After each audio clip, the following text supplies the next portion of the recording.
Alors, dans un premier temps, on a ce qu'on appelle un pitch challenge, un international pitch challenge, où on va avoir trois sociétés qui vont s'affronter pour pitcher effectivement leur projet à l'international.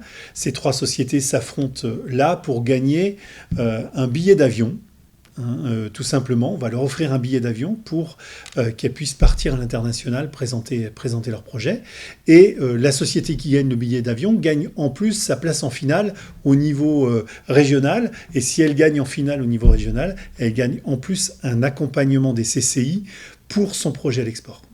Voilà, donc ça c'est un premier point, mais c'est intéressant de venir parce que ça permet d'avoir des idées sur ce qu'on peut faire à l'international. Et puis ensuite, on a trois ateliers qui sont proposés, qui vont être des moments importants. Alors, dans un premier temps, il y a ce qu'on appelle, nous, un tour du monde en 80 minutes, où on va présenter effectivement les destinations possibles avec l'USA-Canada, donc le nord, de l'Amérique, le Japon, les Émirats arabes unis, et puis l'Italie. Donc, c'est trois destinations complètement différentes sur lesquelles, effectivement, les personnes vont dire, voilà comment vous pouvez exporter sur ces destinations-là. Donc ça, c'est un premier point.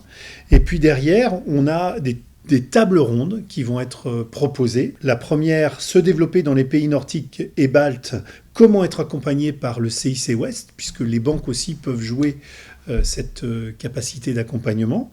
Une deuxième table ronde autour des questions des voyages d'affaires, de l'expatriation et des problématiques de sécurité économique.